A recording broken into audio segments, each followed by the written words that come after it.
When a squirrel came up to Mike with a baby in her hands, he wasn't sure what to do. It was clear that the squirrel was asking for his help as the baby wasn't doing well. However, days later, the baby was gone, and the mother squirrel was clearly trying to lead him somewhere. When Mike understood where she was leading him, he couldn't believe what he saw. It was a cold Tuesday morning when the little brown animal came running up to Mike, clearly pleading for his help. Having worked as a veterinarian before, he knew exactly what to do to nurse the baby back to health. However, something didn't seem right about the animal. Mike did everything he could for the little animal. He prepped a shoebox with towels and clothes and fed the baby formula with a pipette. Day by day, the little animal seemed to do better.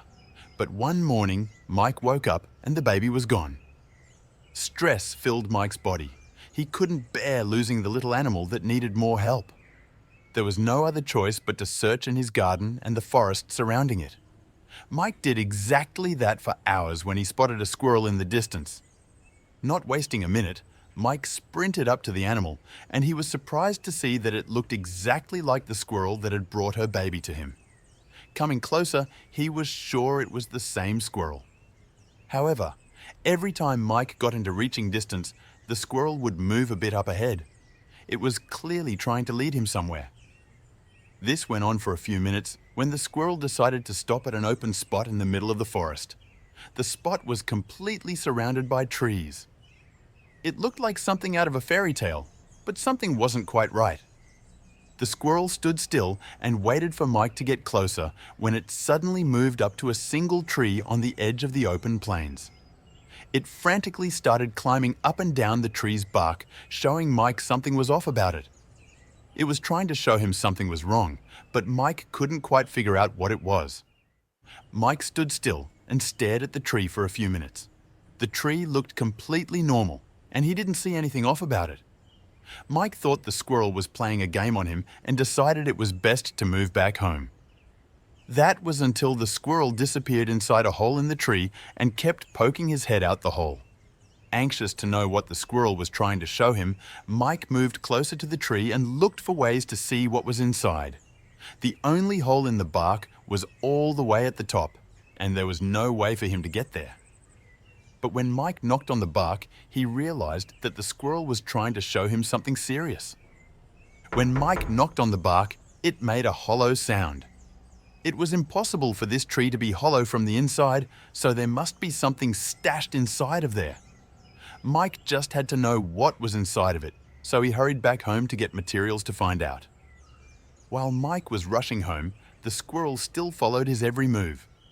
Every time he looked back over his shoulder, the squirrel was trailing him. It would stay a few steps behind him at all moments. Finally, having reached home, he got his supplies and rushed back to the tree. He couldn't imagine what the squirrel was trying to show him. Anything could be on the inside of the tree: money, diamonds, old relics, or anything crime-related. All these things spooked Mike's head. At this point, he just had to find out what it was. Using a drill and a claw hammer, Mike carefully made a hole in the hollow tree bark. This took some time, but eventually he formed a perfect circle and had a way of looking inside. When he did, he couldn't believe what he saw. Who would hide something like this in a tree? Inside, the tree bark was a bright red cool box with a big hanger lock on there. Mike tried to open the lock with his hammer, but it was way stronger than he thought. No matter how hard he tried, he wouldn't just open this cool box.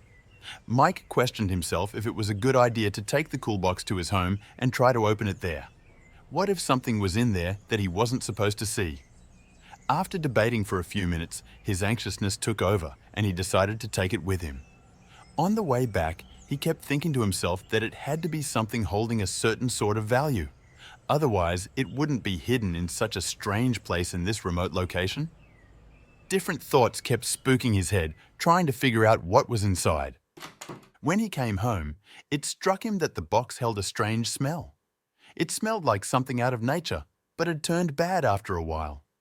It didn't necessarily smell bad, but it had the aroma of something he had never smelled before. What could cause this? Having arrived home, he once again tried to open the box with some heavier material, but it was to no avail.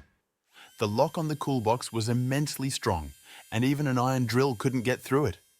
Luckily, Mike had a friend in construction that might be able to help him. Reaching for his phone, Mike immediately called his friend Rick, who owned even heavier equipment. Rick told him to just come over whenever he was ready, and he was sure he could open the lock. Would he finally find out what was in there? It could change his life completely. Mike grabbed the cool box and threw it in the back of his car. Leaving his driveway, he noticed that it was awfully busy in his normally so quiet neighborhood. A lot of cars were parked near the side of the road.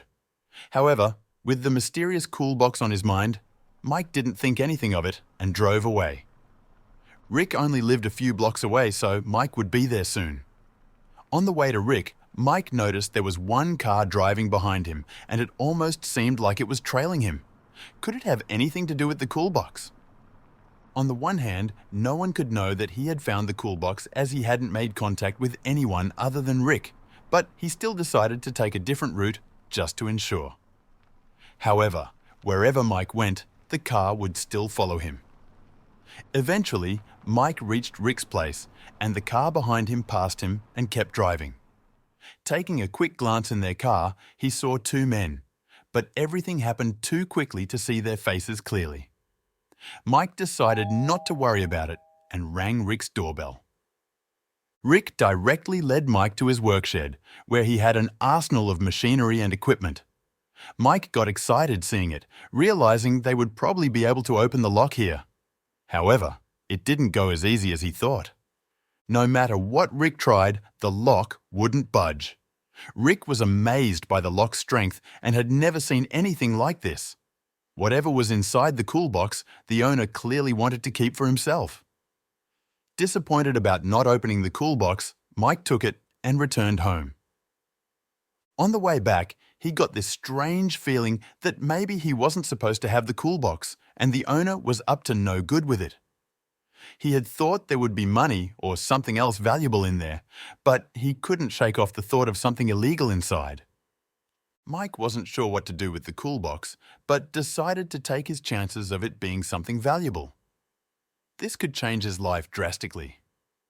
Mike had been struggling with his finances since he lost his job, and this could be the bit of luck he was looking for. Having returned home, Mike got out of the car and walked up to his front door. His thoughts were completely fixated on the cool box until he stepped on some glass on his doorstep. When he did, he immediately looked up and noticed that a window had been smashed in and the door stood wide open. Mike rushed inside to check what had happened. When he entered his living room, he noticed that the whole place was trashed. The tables were knocked over and all of the cabinets had been rummaged through and emptied. Someone had been looking for something. Connecting the dots, it was clear that whoever broke into his house had been looking for the cool box.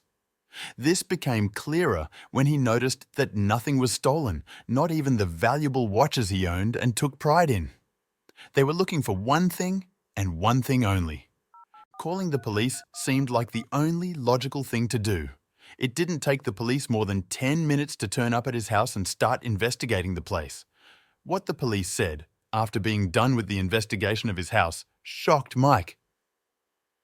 There were no fingerprints to be found anywhere around the house other than Mike's own fingerprint.